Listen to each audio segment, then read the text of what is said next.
At my baby shower, my mother-in-law announced the baby wasn't her son's. Look at those features. Everyone stared. I calmly stood up, walked to the cake and cut a slice. You're right, I said, but not the way you think. The moment I walked into my own baby shower, I knew something was wrong. The air felt thick with forced smiles and whispered conversations that stopped the second I entered. Pink balloons swayed from the ceiling like accusations, and the pastel tablecloth couldn't hide the tension crackling beneath the surface. There's our beautiful mama. Ella's voice rang out with theatrical warmth, but her eyes told a different story.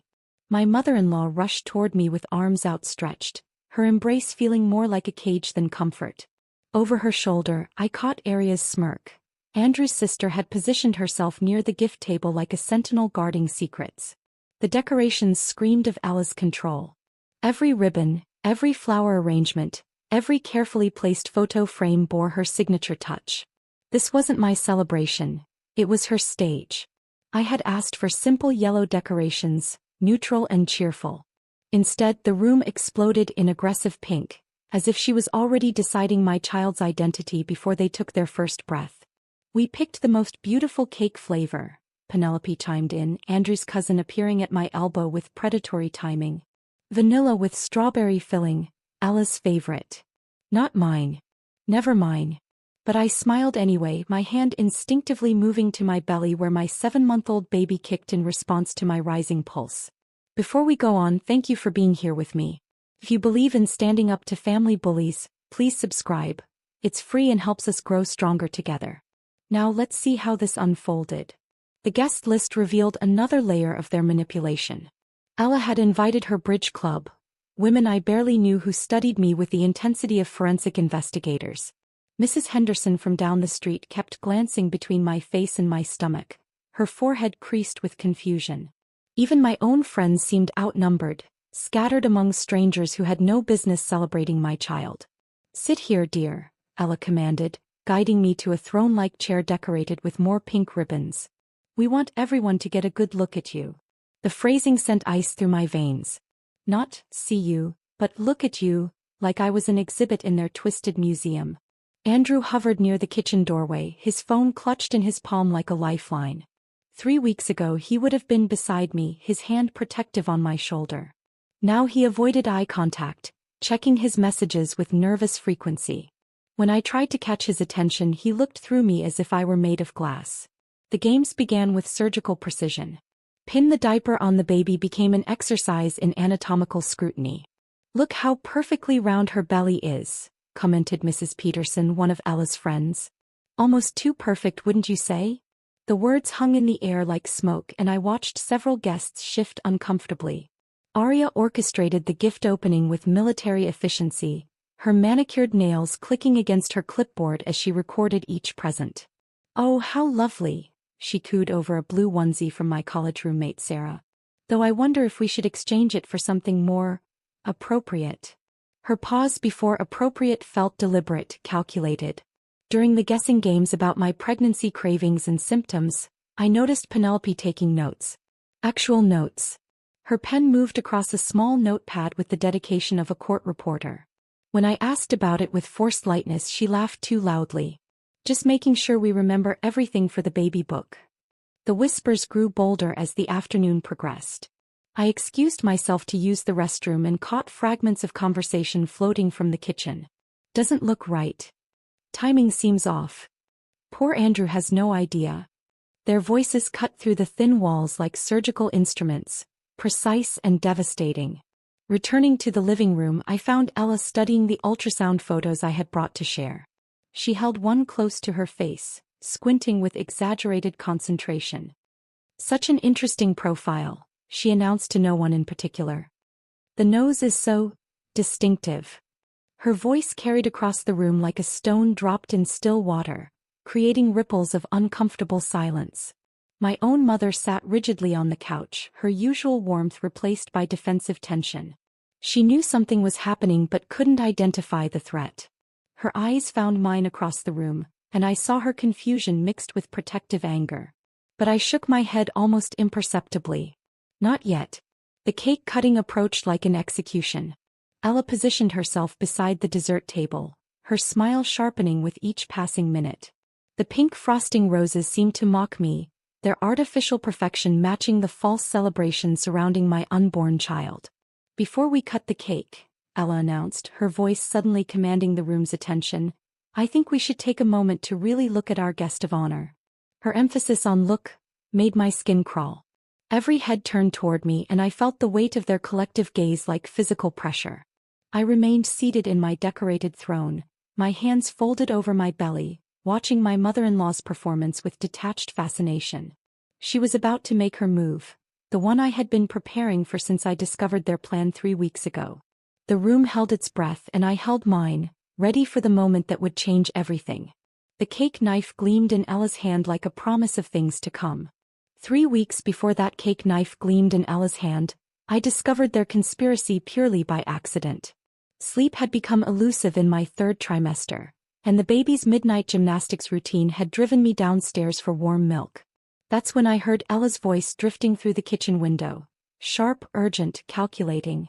"Dr. Martinez owes me after that malpractice situation I helped him avoid," she whispered into her phone, pacing the back porch like a caged predator. "Make sure the results are printed before Saturday. The timing has to be perfect. Maximum humiliation, maximum witnesses." Her laugh was ice water in my veins. I fumbled for my phone, hands trembling as I hit record. The revelation struck me like lightning. Dr. Martinez, the same physician who had treated Andrew's grandfather last year, the one whose career Ella had somehow rescued through her connections on the hospital board. The pieces clicked together with sickening clarity. She wasn't just planning to embarrass me, she was orchestrating a complete character assassination with professional backing. I stood frozen in my nightgown, recording every calculated word as she continued. "The document needs to look authentic. Letterhead, signature, the works. And make sure the percentages are convincing. 0% paternity match should do it." My unborn child kicked against my ribs as if sensing the danger surrounding us both. Sleep became impossible after that night. I replayed the recording obsessively, studying every inflection, every pause. Ella had mentioned payment, the usual arrangement, confirming this wasn't her first manipulation. How many other families had she destroyed with manufactured evidence? 2 mornings later, Andrew appeared in our bedroom doorway looking like death itself. His face was gray, his hands shaking so violently he could barely hold the papers he clutched. Dark circles under his eyes suggested he hadn't slept either, and his usually perfect hair stood at odd angles. "Tell me the truth," he whispered, his voice breaking on every word. "Is this baby mine?" The papers fluttered as he extended them toward me. Official-looking documents with Dr. Martinez's signature boldly displayed across the bottom. The DNA analysis showed 0 genetic match between Andrew and our unborn child. I took the papers with steady hands, though my heart was fracturing. The forgery was impressive. Professional letterhead, complex scientific jargon, even a fake lab reference number. But I recognized the font inconsistencies, the slightly off spacing that betrayed desktop publishing rather than legitimate medical documentation. "Where did you get this?" I asked, though I already knew the answer. "Mom found it in your medical file," Andrew lied, unable to meet my eyes. His mother had coached him well, but he couldn't hide the shame burning his cheeks. "She was trying to help organize your appointments and..." The excuse crumbled under its own weight. I set the papers on our dresser with deliberate calm. "And you believe this without question? Without asking me first?" The hurt in my voice wasn't manufactured. Despite knowing about their plan, seeing my husband's doubts still cut deep. Andrew's face crumpled. "I don't know what to believe anymore. The timing, the way you've been acting distant lately." His voice trailed off, and I realized Ella had been poisoning him against me for weeks, planting seeds of suspicion that made this moment inevitable. That afternoon I began my investigation. Dr. Martinez's office was located in a strip mall 40 minutes away, far enough from our usual medical providers to avoid detection. The receptionist, a tired-looking woman with kind eyes, confirmed my suspicions without realizing it. "Oh, Mrs. Patterson," she said when I introduced myself as Ella's daughter-in-law. "Your mother-in-law mentioned you might be stopping by. Dr. Martinez is expecting you." The casual familiarity in her voice told me everything I needed to know about the frequency of Ella's visits. I didn't accuse Dr. Martinez when we met. Instead, I played the confused pregnant woman, asking gentle questions about the test results. His nervous fidgeting and inability to explain basic procedural details confirmed the documents were fabricated. When he mentioned the special arrangement with Mrs. Patterson, I knew I had him. "I understand my mother-in-law has been generous with her support," I said carefully, watching his face. His relief was palpable. He thought I was there to participate in the deception, not expose it. The negotiation was surprisingly simple. Dr. Martinez was drowning in debt from his malpractice settlements, and Ella's payments barely covered his basic expenses. When I offered double her amount, not for lies but for truth, his moral compass suddenly realigned. "I'll need documentation of the real test," I explained, "conducted properly with legitimate samples. And I'll need you to present the results publicly when the time comes." His hands shook as he signed our agreement, but greed overcame his fear of Ella's wrath. The hardest part was keeping the secret. My mother called daily, sensing something was wrong but unable to identify the source. "You sound different, honey," she worried. "Are you getting enough rest? Is Andrew taking care of you?" I deflected her concerns with practiced ease, though part of me ached to share the burden. Even Sarah, my closest friend since college, noticed the change. "You're too calm," she observed during our weekly coffee date. "Something major is happening, and you're in that scary focused mode you get before exams." She wasn't wrong, but I couldn't risk any leaks before my carefully planned revelation.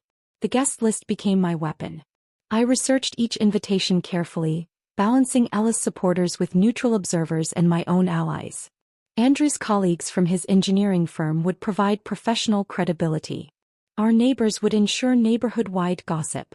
My college friends would offer emotional support when the dust settled. Each invitation felt like placing chess pieces on the board. Mrs. Henderson, whose husband worked at the hospital where Dr. Martinez had privileges, she would recognize the implications immediately. Pastor Williams from Andrew's family church. His moral authority would crush any attempts at damage control. Even Ella's bridge club members, whose loyalty depended entirely on social standing rather than genuine affection. The final week before the shower, I perfected my performance. I smiled through Ella's increasingly bold comments about the baby's features. I nodded when she suggested names that honored Andrew's side of the family exclusively. I even thanked her for taking charge of the arrangements, each gracious word feeling like swallowing glass. "You're being so cooperative," Ella purred during our last planning meeting. "I was worried you might cause problems, but you're handling everything so maturely." Her confidence was absolute. She believed she had already won. Saturday morning arrived with crystalline clarity. As I dressed for my own baby shower, carefully selecting the outfit that would photograph well in the aftermath, I felt a strange peace settle over me. The lies they had manufactured were about to become the foundation of their own destruction. The recording of Ella's phone conversation sat safely in my purse, alongside Dr. Martinez's signed confession and the real DNA test results. 3 weeks of careful planning had led to this moment, and I was ready to serve justice one slice at a time. The moment arrived with the precision of a surgeon's scalpel. Ella rose from her chair beside the gift table, her movements deliberate and theatrical. The conversations around the room died like candles being snuffed out one by one.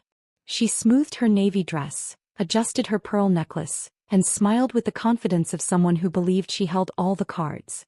"Before we cut this beautiful cake," she announced, her voice carrying the authority of a judge delivering a verdict, "I think we need to address something that's been weighing on my heart." The folded document appeared in her manicured hands like a magic trick gone wrong, crisp white paper that seemed to glow under the afternoon light streaming through the windows. My pulse hammered against my throat, but I kept my expression neutral. This was it. 3 weeks of preparation had led to this single moment, and I was ready. "As Andrew's mother," Ella continued, her voice gaining strength with each syllable, "I have a responsibility to protect my family from deception." The word deception hung in the air like smoke, and I watched several guests lean forward unconsciously, drawn into the drama despite themselves. Andrew stood frozen beside her, his face cycling through confusion, embarrassment, and something that looked suspiciously like relief. He had been carrying this burden for days, and part of him welcomed his mother's intervention, even as another part seemed to shrink with shame. "This isn't Andrew's child," Ella declared, unfolding the document with ceremonial flourish. The paper crackled in the silence, and I heard Mrs. Henderson's sharp intake of breath from across the room. "I have medical proof right here." The gasps came in waves. Sarah's hand flew to her mouth, her coffee cup rattling against its saucer. Pastor Williams shifted uncomfortably, his usual composed demeanor cracking under the weight of the accusation. Even the Bridge Club ladies, usually unflappable in their social armor, exchanged horrified glances. "Look at these ultrasound features," Ella continued, now pulling out the photos I had brought to share with guests. She held them up like evidence in a courtroom, her finger pointing at my unborn child's profile. "Does that nose look like my son's? Those cheekbones? The jawline?" Her voice rose with each question, building toward her crescendo. The humiliation was designed to be complete. Guests stared not just at the photos, but at my pregnant belly, as if they could somehow verify genetic markers through my stretched skin. Mrs. Peterson actually leaned forward, squinting at my stomach with scientific intensity that made my skin crawl. Andrew's colleague from the engineering firm cleared his throat nervously. "Perhaps this should be discussed privately," he suggested, but Ella waved him off with imperial dismissal. "Privacy is exactly what allowed this deception to continue," she snapped. "Andrew has been living a lie, and everyone who cares about him deserves to know the truth." I felt the collective weight of their stares, the mixture of pity, curiosity, and judgment that pressed against me like physical force. Someone, I think it was Penelope, actually reached for her phone, probably to capture this moment for posterity or social media infamy. That's when I moved. Not with anger or desperation, but with the calm precision of someone who had choreographed this moment down to the smallest detail. I stood slowly, my hand resting on my belly, and walked to the cake table with measured steps.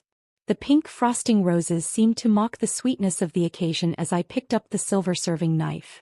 The guests watched in fascination, probably expecting tears, denials, or a dramatic collapse. Instead, I cut a perfect slice of cake, vanilla with strawberry filling just as Penelope had mentioned, and placed it on a delicate china plate.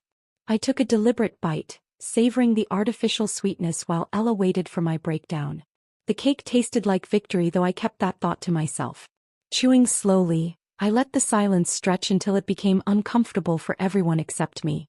"You're absolutely right, Ella," I said finally, my voice carrying clearly through the stunned room. The admission sent a ripple of shock through the gathered guests. Andrew's face went white and I saw Sarah's eyes fill with tears of sympathy.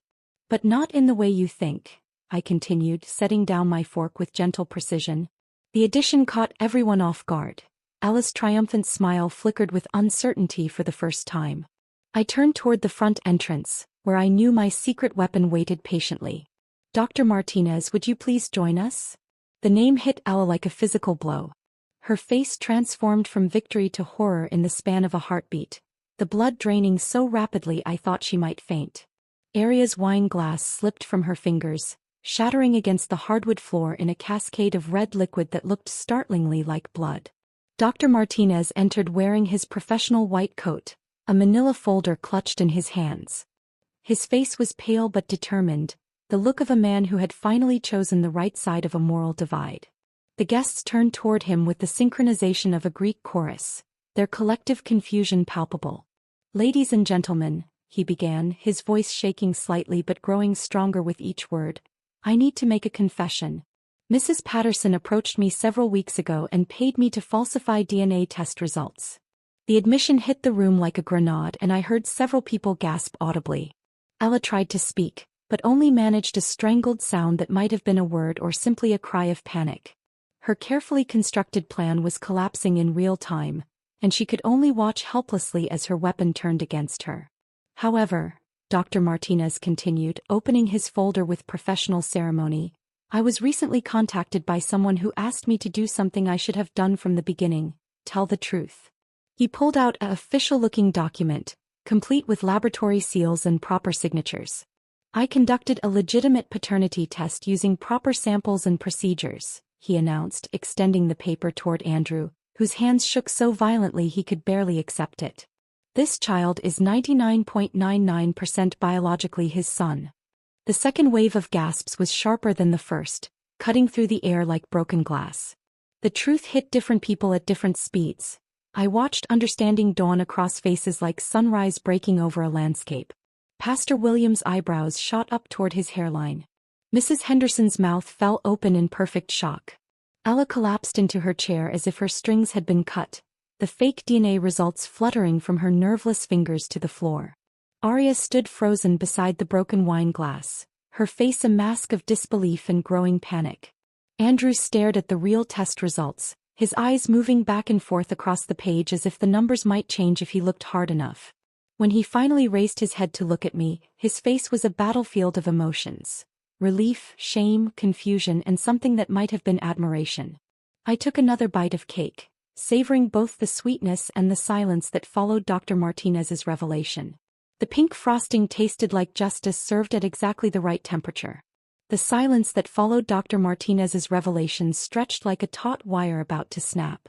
Andrew's mouth opened and closed soundlessly, his face cycling through emotions faster than I could catalog them. The real DNA results trembled in his hands like autumn leaves in a storm.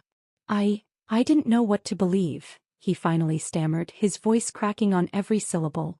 They said the test was legitimate.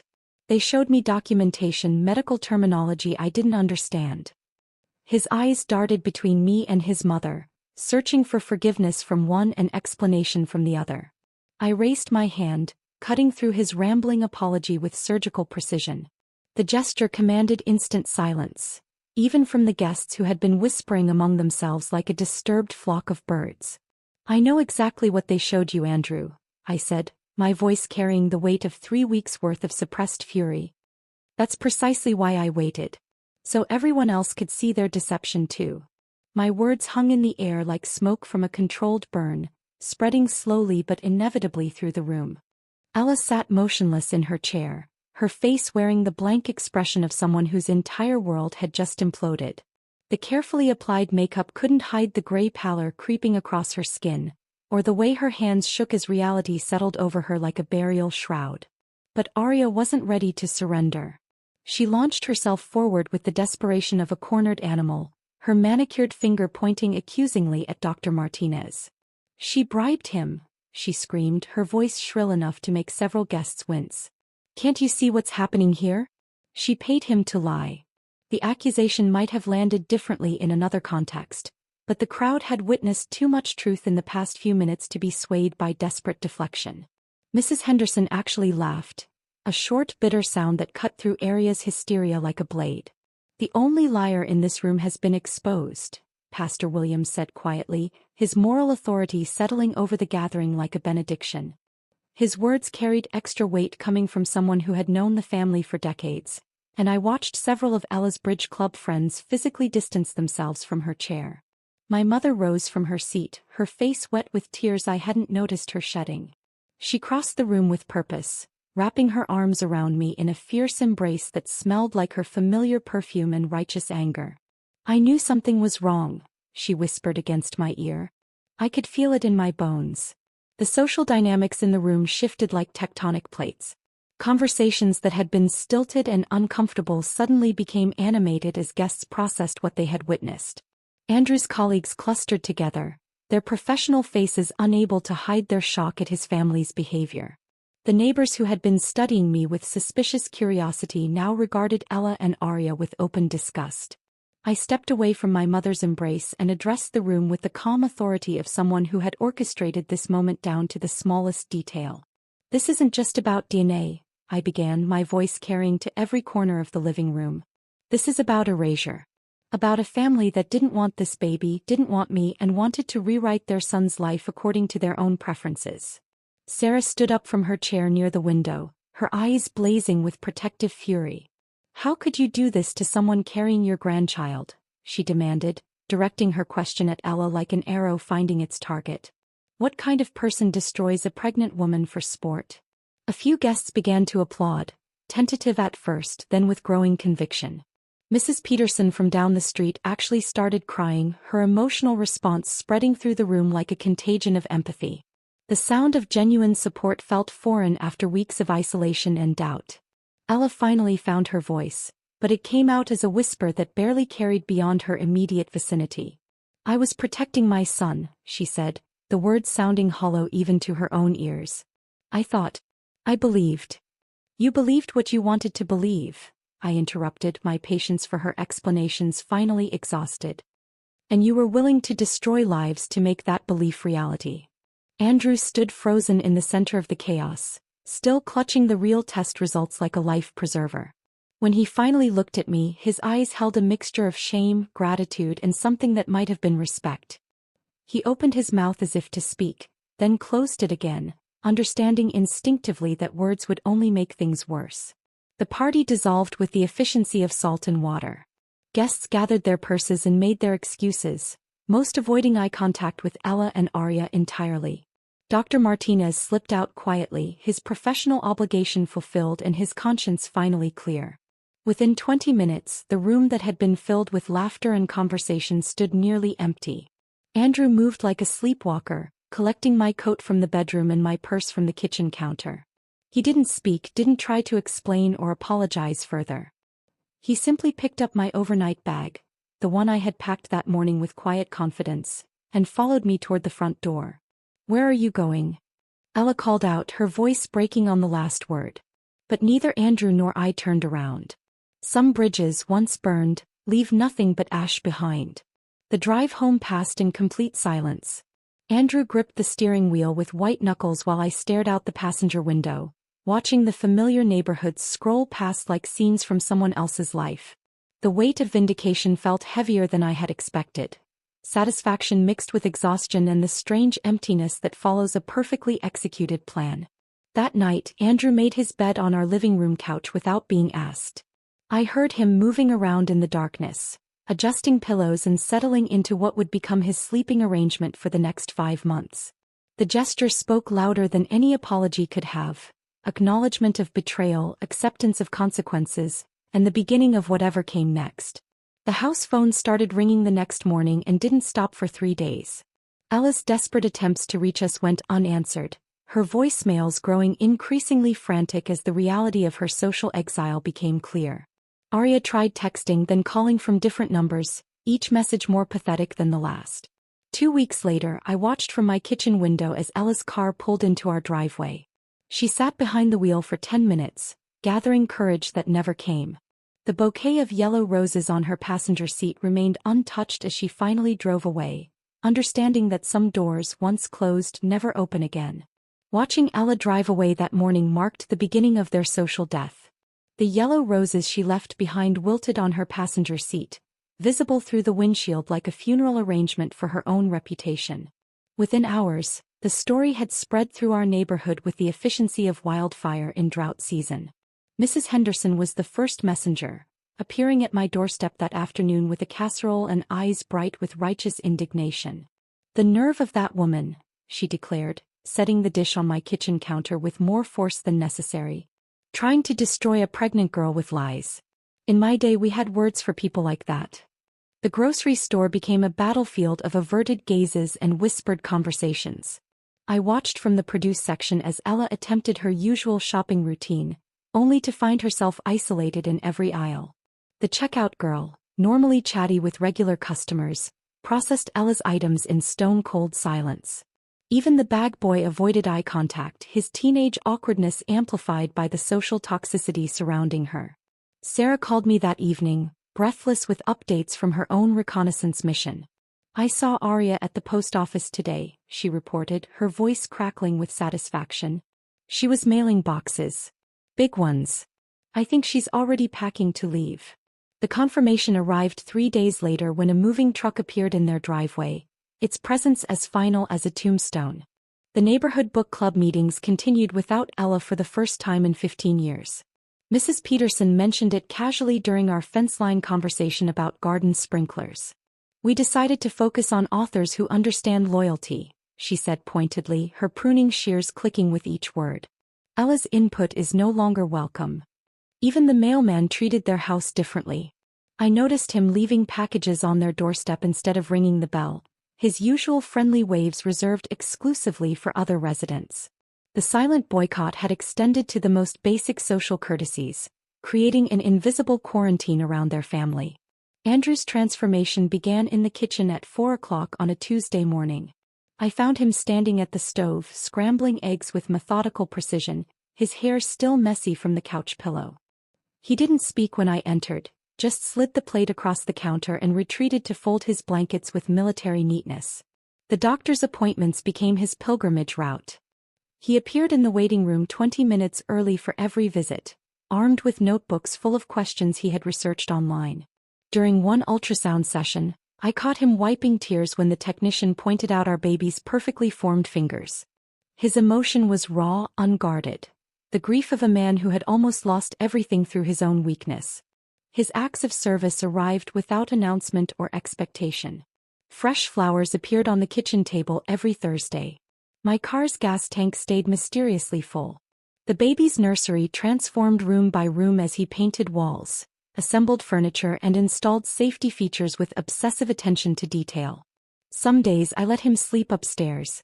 Others, I heard him padding back to the couch after dinner, understanding without being told that forgiveness couldn't be rushed or demanded. His acceptance of these boundaries spoke louder than any apology could have. The letters from Ella began arriving with predictable regularity, every Tuesday morning like clockwork. Each envelope bore her careful handwriting, sometimes accompanied by small gifts wrapped in tissue paper. Baby booties. A silver rattle. A delicate blanket embroidered with our family name. I developed a ritual around her correspondence. The letters went directly into a manila drawer labeled Evidence without being opened. The gifts found their way to a charity donation box I kept specifically for her peace offerings. Reading her words would have required emotional energy I refused to invest in her redemption. My mother visited one afternoon and noticed the accumulating pile.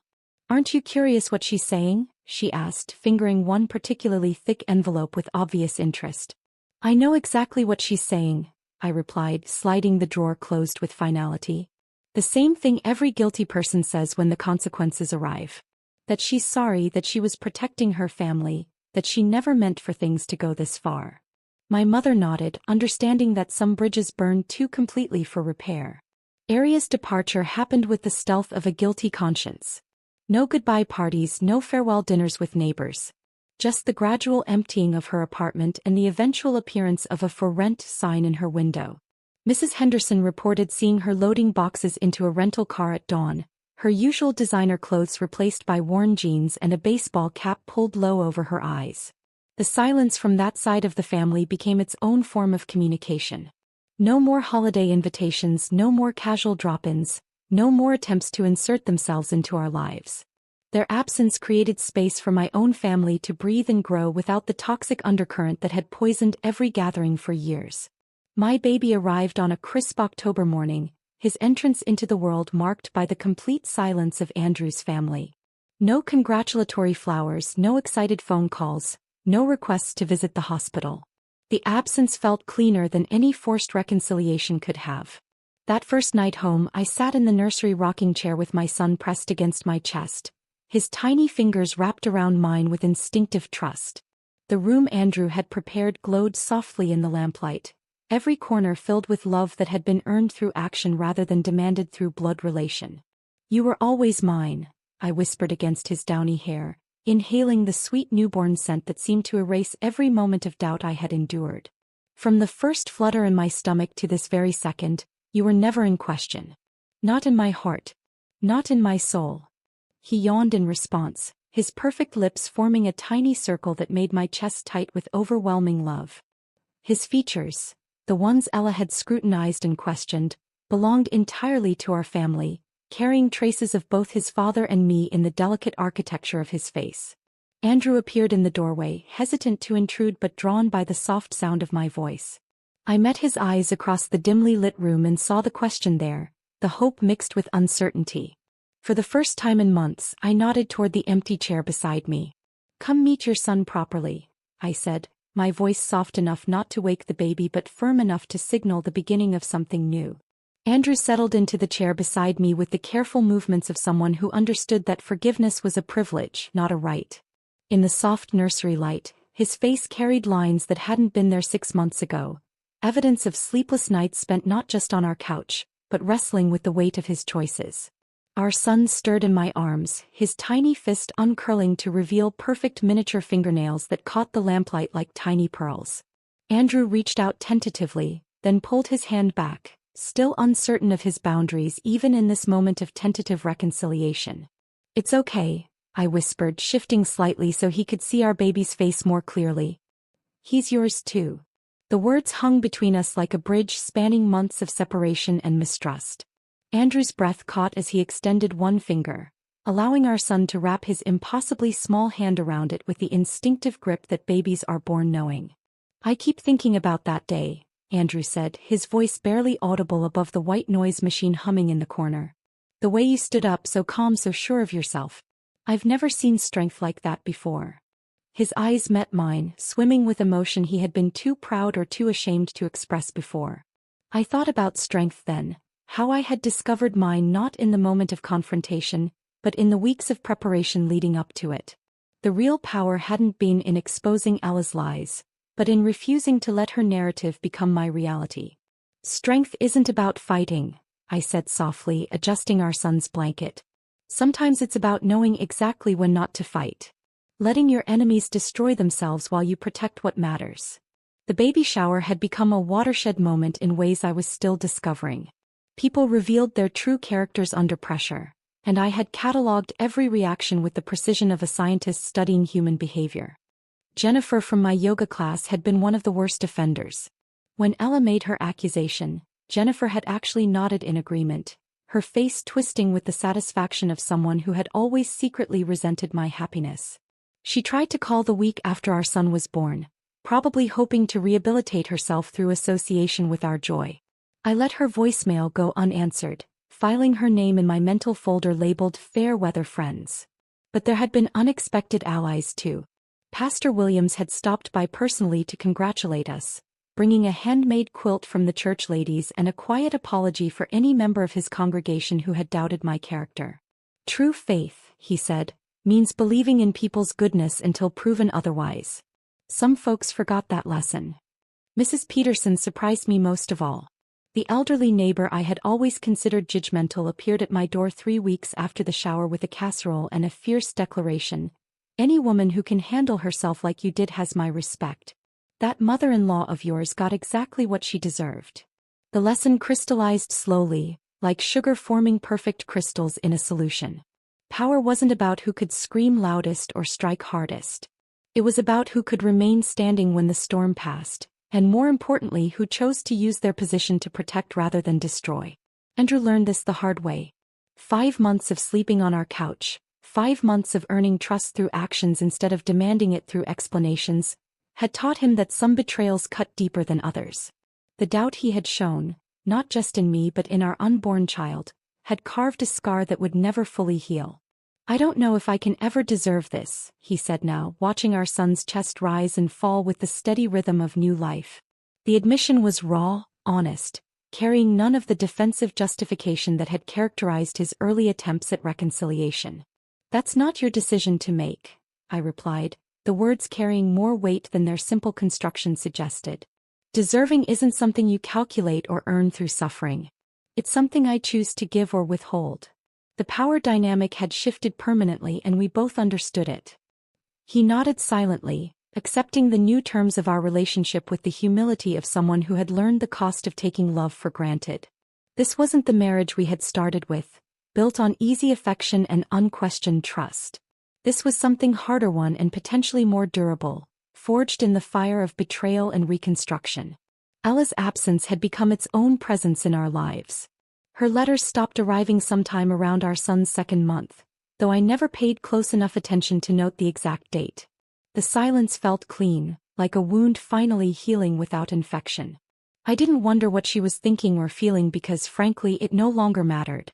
The manila drawer full of unopened letters served as a monument to her desperation and my indifference. Sometimes Andrew glanced at it with curiosity, but he never asked about reading them. He understood that my relationship with his mother was over, not just damaged or strained, but finished with the finality of a book whose last page had been turned. 3 months after our son's birth, I opened the freezer to reorganize our increasingly chaotic collection of pumped breast milk and leftover dinners. There, in the back corner, wrapped in aluminum foil with the care of a museum artifact, sat the slice of cake from my baby shower. The pink frosting had crystallized into something that looked more like art than food, the artificial roses preserved in frozen perfection. I held the package for a long moment, remembering the taste of vanilla and strawberry on my tongue as I delivered justice with dessert fork precision. Andrew found me there, standing in the kitchen with the frozen cake slice balanced in my palm like evidence from a crime scene. "You kept it," he observed, not asking why because he already understood. "Not for sentiment," I clarified, though my voice carried a note of something that might have been fondness. "For perspective. To remember the day I learned that sometimes the sweetest victory is the one served cold." I rewrapped the cake and returned it to its place of honor in the freezer, beside the breast milk and the practical frozen vegetables of our new life. It would stay there indefinitely, not as a trophy, but as a reminder that strength comes in many flavors, and sometimes the most satisfying ones are the ones you serve yourself. If this story of quiet justice had you holding your breath, press that like button right now. My favorite part was when she calmly cut that cake slice, knowing exactly what truth was coming. What was your favorite moment? Drop it in the comments below. Don't miss more empowering stories like this. Subscribe and hit that notification bell so you never miss an upload.